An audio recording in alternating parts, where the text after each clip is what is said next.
We're tilling it like it is, where research meets the county biz. From leadership to market trends, to how to talk to bankers and make new friends.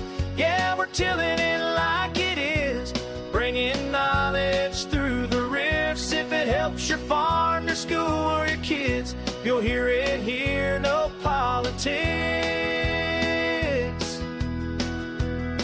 We're just telling it like it is. Hello and welcome to Telling It Like It Is, your source for local, unbiased, research-based information about Georgia's number one industry, agriculture. As always, your host for today's podcast are myself, Blake Carter, the Lawrence County Ag and Natural Resources Agent, and Savannah Tanner, the Emmanuel County Ag and Natural Resources Agent. And we are excited to kick off Season 3 of Telling It Like It Is podcast. Man, 2 whole years have gone by in 2 seasons, and we have thoroughly enjoyed our time with y'all and growing this podcast and telling it like it is and our brand. And we are just so excited. Extension as a whole is our main brand, but telling it like it is our little baby that me and Savannah have been working on and trying to grow and find its place amongst the podcasts that are out there in the world, and how we can reach new audiences through extension. And I think this is one way we've done that. We've shown that, and we've just been so thankful and blessed to have y'all as listeners who have joined us. If you're new, we're so excited to have you a part of the Telling It Like It Is family. Make sure you like and follow us on Facebook. Check us out on Spotify. Make us one of your favorited podcasts. Add it to your favorites. And then definitely check us out on some other social media channels like TikTok. We're on that. We're starting to get that going up and rolling. So if you see us on your reels, you know, the algorithm is blessing you. So make sure you like it and follow us so you can keep watching some videos as we go. We're going to be more on the TikTok side. It's going to be the POV of the ag agent kind of thing. And I think that's going to be a kind of a cool concept to kind of showcase what we actually do as agents and extension. And if you're not familiar with extension, that's a good way for you to kind of understand what the day in life of an agent might look like. But going back to what today, this new concept, what this new episode is going to be in the new format. We have a new segment called On Location with Telling It Like It Is. And this is where we are going to be out on a farm with a grower and with our specialists. This time it's going to be our area pecan agent, Andrew Sawyer, who works underneath our pecan specialist, Lenny Wells. And we're excited to have him. And Andrew has set us up a great trip to an orchard here in Lawrence County, Mr. Wesley's pecan orchard. And we're going to go out there and kind of help him with some pruning. And Andrew's going to teach us a little something, and we're going to get our hands dirty and do a little pruning ourselves. So we're excited to have that. But this format is going to be a little different. We are on limited manpower and budget because, you know, extension, and we're a government agency. So, you know, budgets are tough, all right? It's tough times. So instead of having 2 production crews, we're going to have 1. So the way this is going to work is you're going to hear sometimes Andrew might reference, hey, look at this, or right here is what it looks like. Try your best to visualize it, or envision it. And what we're going to have is on the YouTube channel, there'll be a video podcast version of this that you can actually go and actually watch where we are pruning. There's also going to be some new clips and different clips that are not included on the podcast that really go into more of the in-depth of the pruning process and how to do it and what's good and what's not. So before we get onto the field and I pass it over to us on site and on location, I do want to kind of go over a few things about the pecan industry and why we're even talking about this. Did you know that Georgia produces more pecans than any other state in our country? Now, you might be thinking, well, I don't know. Some years I've seen other states, there's a specific one with an orange longhorn that sometimes is up there too. And I agree. It's usually a battle between us and Texas. We go back and forth, and we also battle on a few other commodities with Texas, not just Georgia football, but we also battle in cotton as well for them. So if you're looking up some stuff, it's kind of interesting that us and Texas are always good rivals, good sports. I mean, we do own TCU if you're a UGA fan, so you know 1/3 of the Texas big schools there. I guess Baylor would be another one, but anyway, we're not getting in the weeds. We're not talking college football.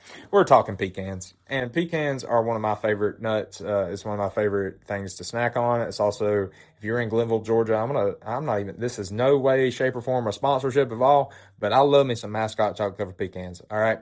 If you've never had a Mascot chocolate covered pecan, you might be thinking, oh, it's just a chocolate covered pecan. No, it's not. No, it is not. It is the closest thing to the perfect snack I think I've ever had. People love the chocolate covered pretzel thing. No, chocolate covered pecans from Mascot Pecan Company is by far the best chocolate covered pecans I think I've ever had in my life. And trust me, I've tried them all.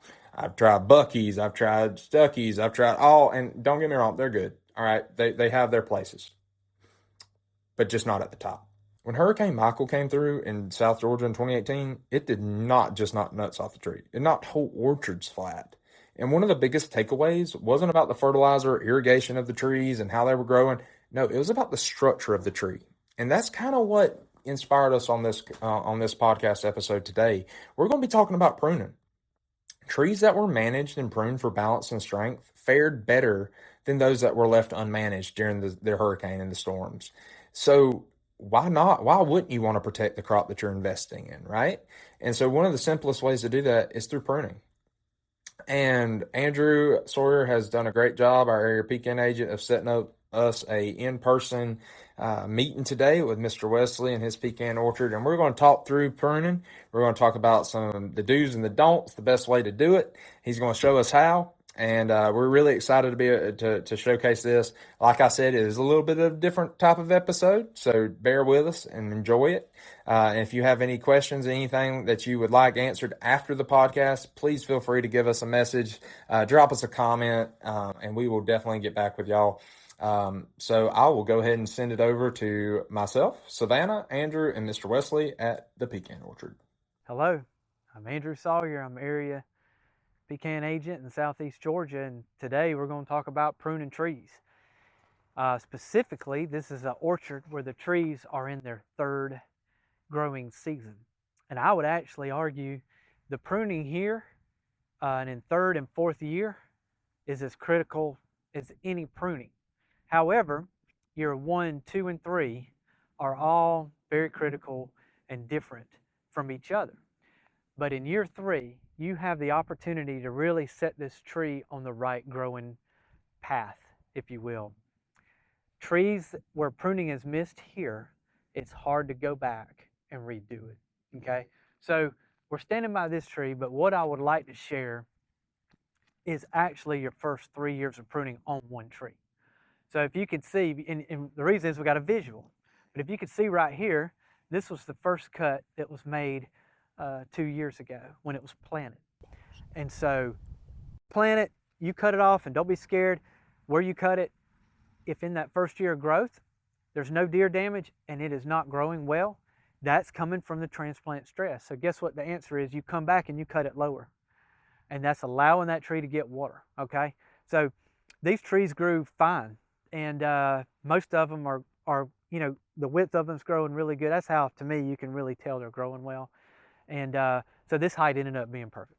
Does variety play a role in how tall we need to actually grow the tree? It does not. Or prune the tree, sorry. It does not. So it'll be the same for every variety. Gotcha. And probably something that'll throw you for a loop is in the nursery. If you buy a tree that was only grown 1 year in the nursery, it's going to be real small, almost like a toothpick. Many of the trees come out of the nursery are at least 2 years. So that gives those trees more width and they're taller. But what my message is when that tree is taller, coming out of the nursery, and sometimes even thick, still cut it right at about chest, neck high. So yeah, that number 4 foot doesn't have to be specific. It just needs to be low enough that those few roots that are left can pull that water up. And then when you go to the second year, so here's your first year. If you look, the second year isn't much taller, okay? So in the first year, you're going to have, the tree's going to grow like a small bush just straight out like this. And you're going to have a few branches almost similar to this, but it's going to be lower. So for second year pruning, the easiest way to think of it is pick one of those branches. That is the central leader. So pick one branch, cut everything else off, and then tip it one more time, tip. So that first year of pruning was tipping that entire thing. The second year of pruning is selecting one branch, and it almost doesn't matter what branch. I would go with the thickest branch. The tree is still too young to, it's going to straighten itself up. All right, then you want to tip it. The reason for tipping that second year pruning goes back to root and shoot growth. So the research shows that the tree puts on more root growth before it does shoot growth. So the tree doesn't put out significant lateral shoots until about the fourth year. So it spends those first 4 years growing roots. So that's why it's better to keep these trees shorter and let a lot of the energy be put into the ground. And at the third year, just to give you an idea, to help put this in your mind, at the third year growth of a tree, the root growth has extended as far out as a tree is tall. So for the first 2 years, the first year the root growth doesn't go out much at all. The second year it starts moving out. But in the third year, so after the third growing season, the roots are as far out as the tree is tall. In the fourth year, the tree will outgrow the roots again, essentially. In the first year, when this tree was planted, the entire top was cut off, and it was cut off right here. And that's why you could still see it. And you can also see about how tall it is. This is probably the most perfect height you can cut a tree, which is about chest high. The reason we cut them chest high is because the stress of this tree at planting is trying to move water up to all of the top growth. So if we plant this tree and we leave it as tall as you got it out of the nursery, when the spring comes, you will never move up the water to get to the top. Why? Because our root system has essentially been pruned and set back from the transplant. So when this tree is set in the ground, you cut it straight off about 4 feet high. Well, what about a tree that's over 10 feet tall out of the nursery? Well, guess what? The answer still remains chest high. Because the taller the tree is out of the nursery, the more wood the water has to go up. So essentially, you want to cut a taller tree back further, and a shorter tree wouldn't need to be cut back as far. So that's why if you stick to chest high for every single tree, you actually end up doing it right across the board. Now, what about chest high? What if people are different heights, right, Andrew? So when you say Yeah, that's chest true. high, can you give like a foot estimate just in case somebody's Say super 4 tall? feet, yeah. 4 feet. Okay. The only, I'll say this, there's going to be one more comment and question. They're going to say, well, what about deer? Mm-hmm. So for first year trees and sometimes second year, deer can be a problem. And obviously it's unpredictable.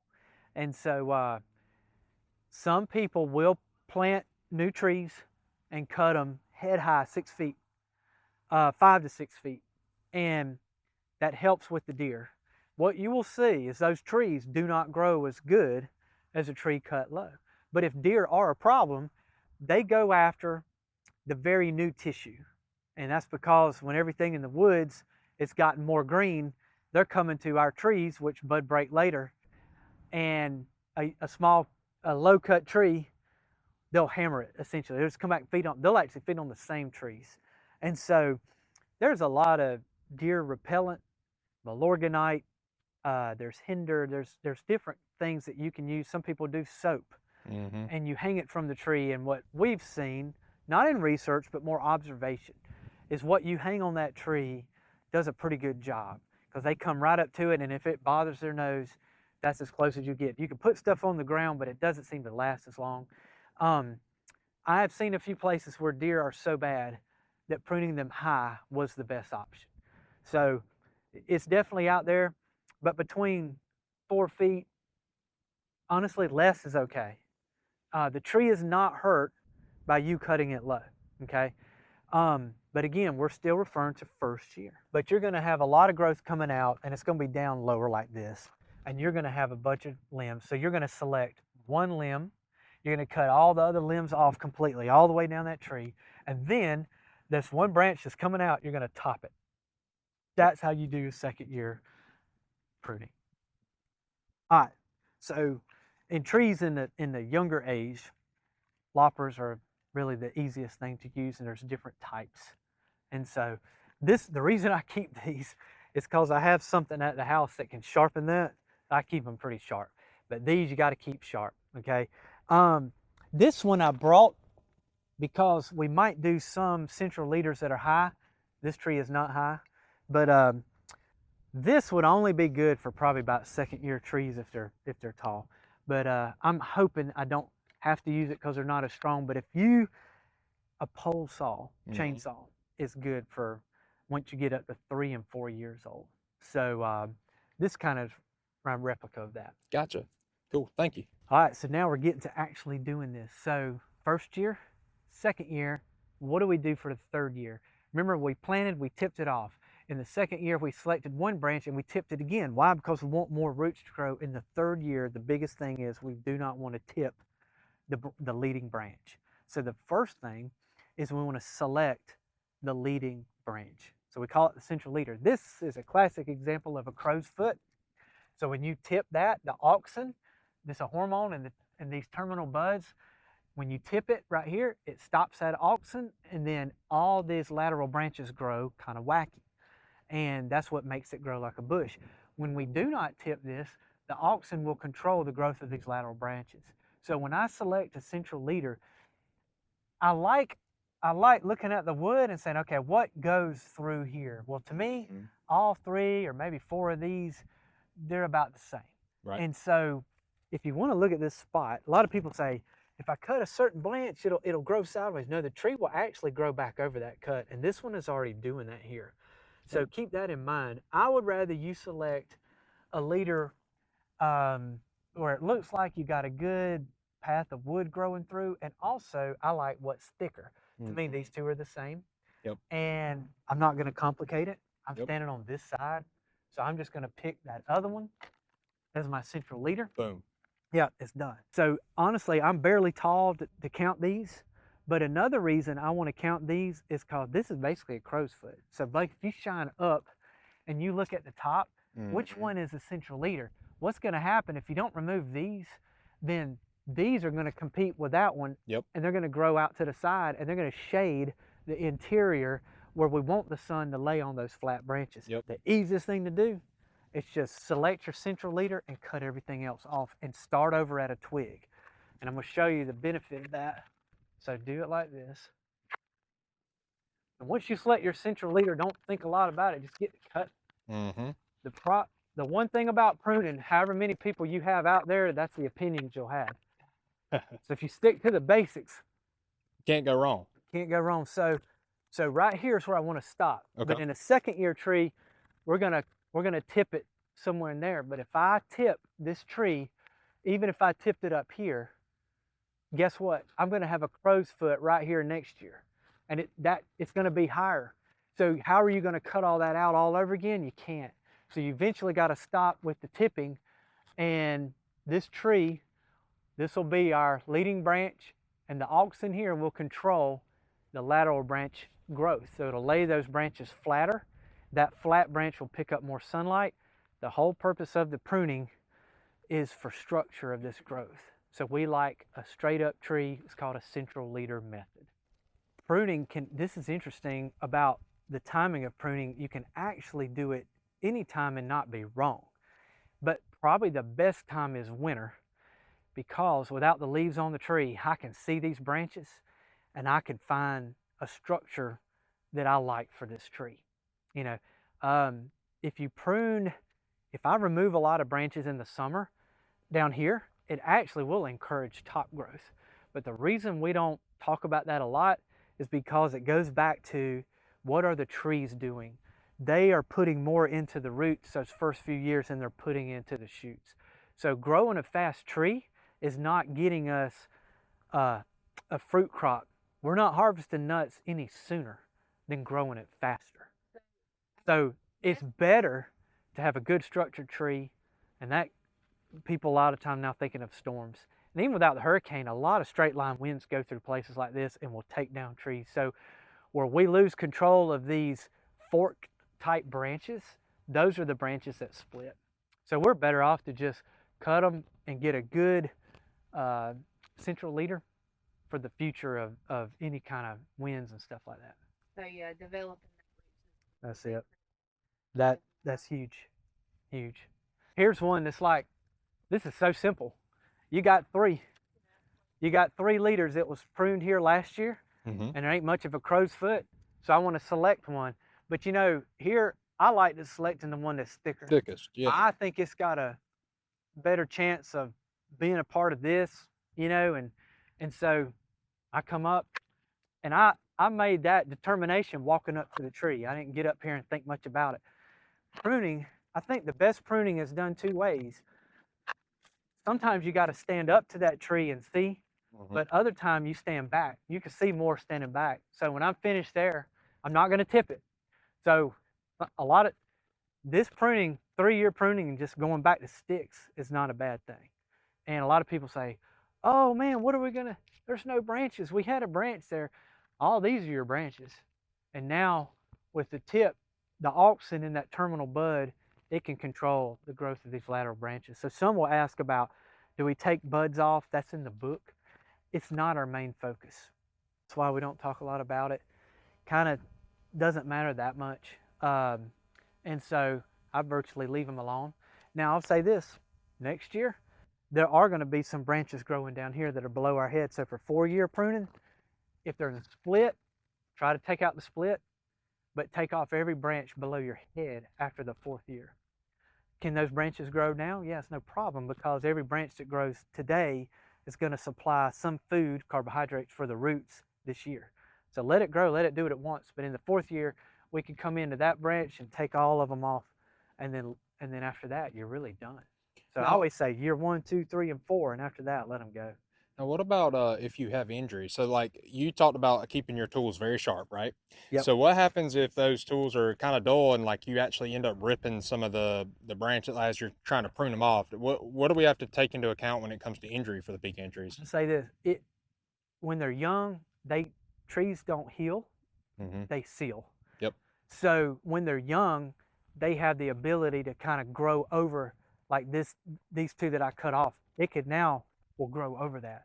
But the bigger the tree gets, the older it gets, the more difficult it is for it to take care of that. Yep. And so when we're having to come out with chainsaws, the best we can do is take off lower limbs, but that upper part is set. And if you're not getting any sunlight up there in the upper part, it's just, that's the way it's going to be. Something that we've started hearing a lot about in recent years has been hedging. Can you just briefly go over hedging in some of these older trees?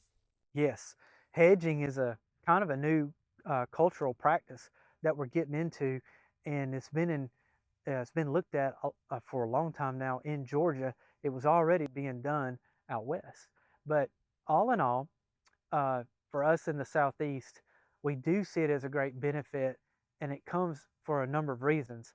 We don't see a yield increase, that's something we need to think about, because we need the yield.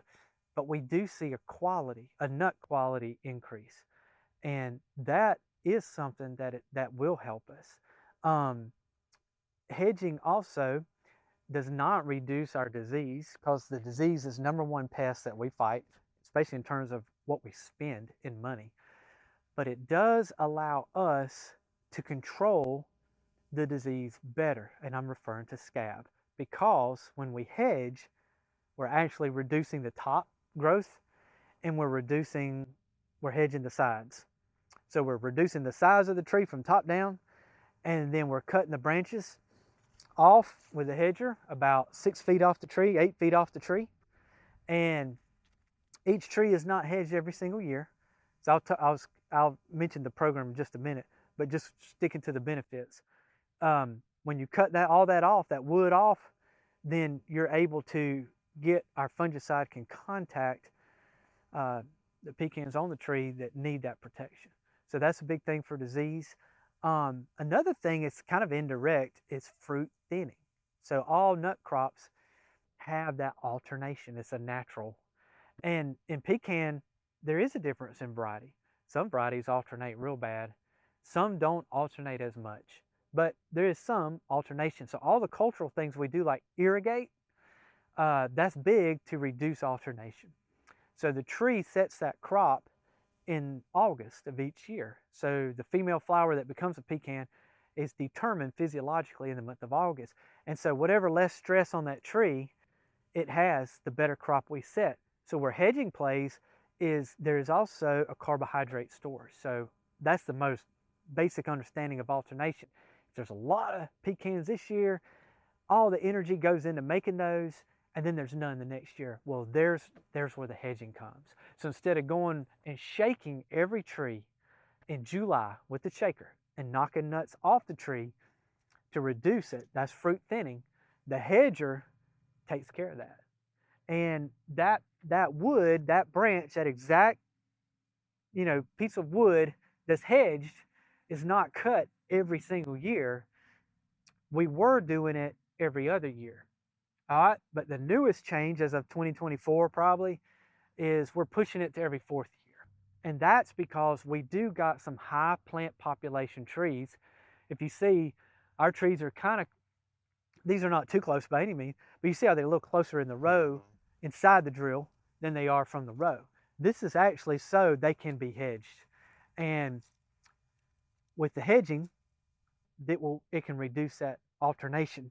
And so we're every 4th year on that branch. So you can either hedge this whole row in every 4th year, or what a lot of people like to do is do the middles. So you'll hedge that side of this tree and then this side of that tree, and then you'll skip the 2nd year, and then the 3rd year you'll do this side and the other middles. We call it the middle and every other middle. And if our trees are not too close together, we might can hedge every other year, but again, that fruiting wood has to grow back, then it's going to produce a crop. So that's the only change we got from 2020, like right now, than when it first started becoming a more normal practice. But most orchards being planted today are planted for the purpose of, like, we're going to hedge. To clarify, what age trees will be hedged? Yes, that's a good question. So if we're 35 feet across, we're looking at probably somewhere around year 8, 10. We might can go to 12, at least in 40. I know in 40. But if we're 30 and less, especially right here in the drill, you're looking at about the 7th year that they need to start. It comes a lot faster. So the closer those trees, your hedging program is going to need to start sooner. And I'll say one thing about the pruning and hedging. Hedging is pruning, but it's hedging. Hedging is a type of pruning. So it just cuts off every branch. It's like your shrubs around your house. We didn't know how our trees would respond in Southeast, but Dr. Wells has looked at this, and the horticulture has looked at this since about 2013. And talking about hedging and pruning, all right, and talking about hedging and pruning, some say, if I'm going to hedge, is there any point in doing all this pruning? That is a really good question. And probably maybe there's a way to separate that and research it. There are some that have tried that. Mm-hmm. And interestingly, especially in tight plantings, and I know that one in a 25-25, which is very close. It's more close than we recommend, but there are some doing it.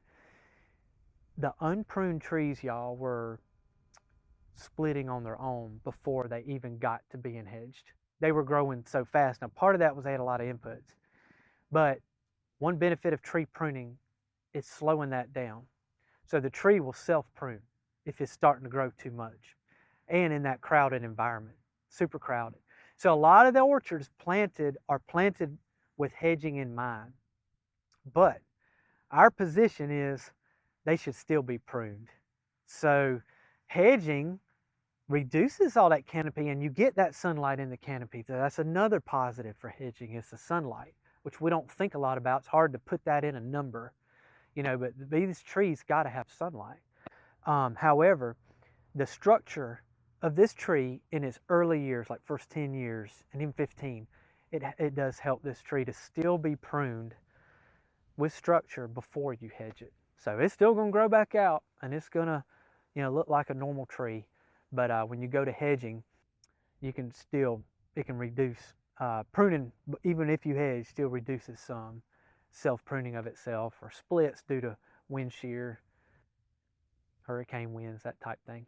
Now, when we're looking at these branches, so to speak, Andrew, when you're pruning, so like an older tree like this one, what are some of the what are you looking at? Which branches are we looking at chomping off?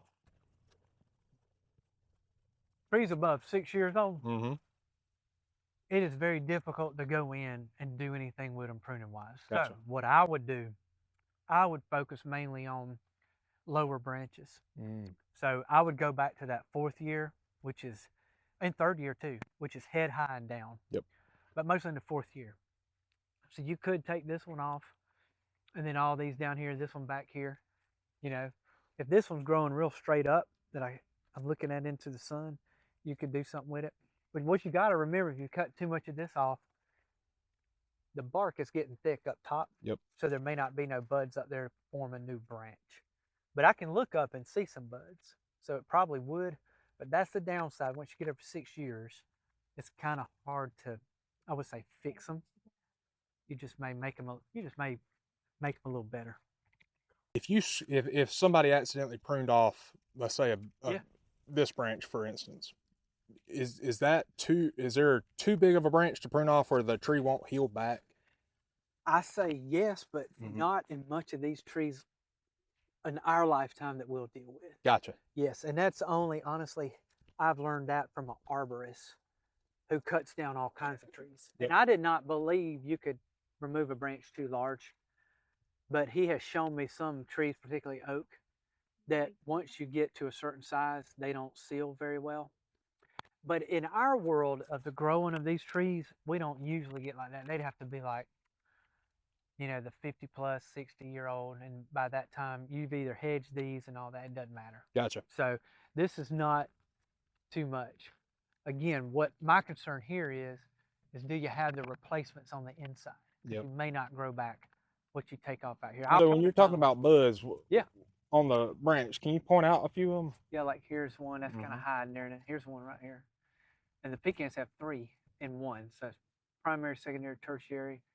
And the point is, once your bark starts getting like this bud may break, but see, it's probably not going to produce. This branch is so big, it's mostly growing that way. Right. So I don't think, you know, removing on these big ones, if you look straight up on this main trunk, if you go, your eyes go way up there, you see a lot of them. But I don't know that you're replacing a lot of that in this 6 to 10 foot area. That's my concern. Gotcha. But generally in a tree like this, if you're going to do anything to it, just remove your lower limbs and just kind of let the rest be. And here's another thing. If you're hedging, so if the grower comes back and hedges, then he's going to be cutting these branches 6 feet off the tree that way. So he's actually going to remove those tips. So actually it'll end up bringing in that sunlight. Hitting us with all the pecan knowledge today, Andrew. Andrew, thank you so much for allowing us to setting this up and coming out here and blessing us with your pecan knowledge. Mr. Wesley, thank you so much for allowing us to be a part of your farm and your operation and get our hands a little dirty today.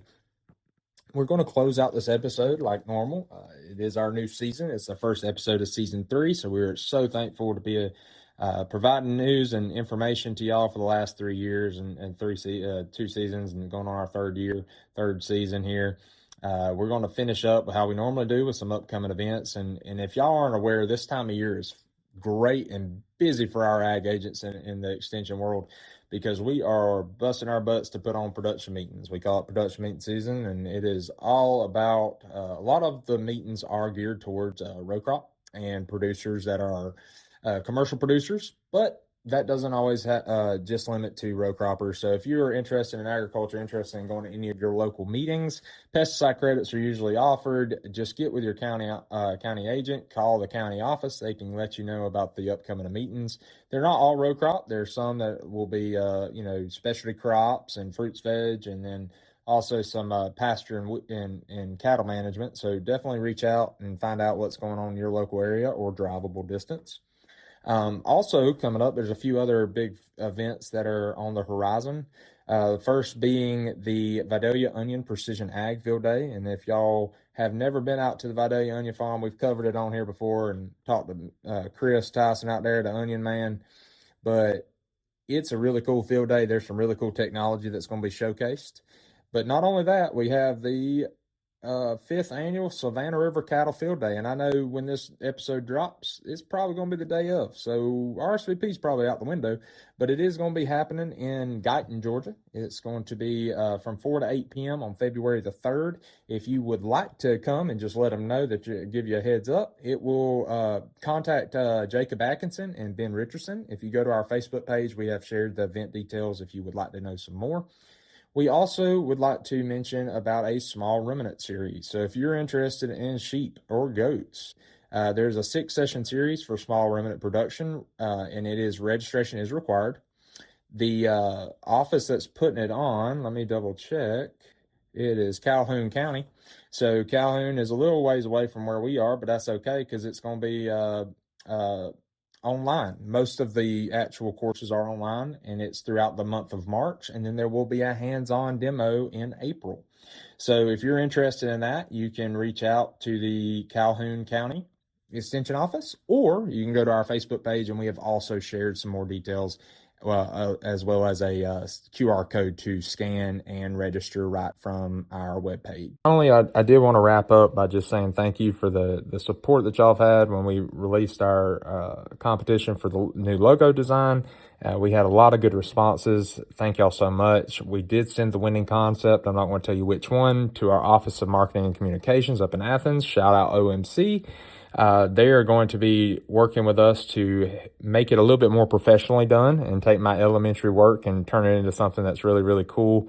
And I'm excited to see what they come out with, and we're going to be in talks with them over the next couple weeks. So hopefully in the springtime, we're going to be rolling out a brand new look to our podcast and to our brand. We're also going to be looking into expanding into YouTube videos, as well as some other videography and how-to stuff. So if you have any ideas of things that y'all would like to see us showcase or show how-tos, please like or send a comment, send us a message, leave a comment. That's what I meant to say. And we will be happy to work that in.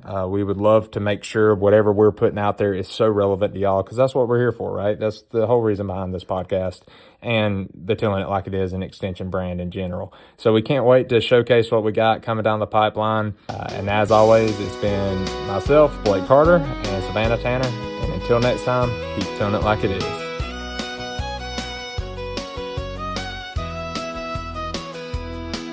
Heard a farmer say while baling hay, I need a little help to make it through this droughty day. So he called the county agent line and asked, what's the word on fertilizer prices this time?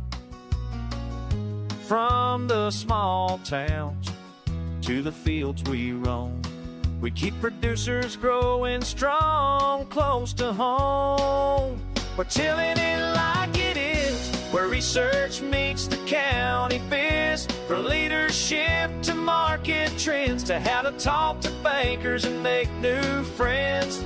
Yeah, we're tilling it like it is, bringing knowledge through the rifts. If it helps your farm, your school, or your kids, you'll hear it here, no politics. We're just telling it like it is.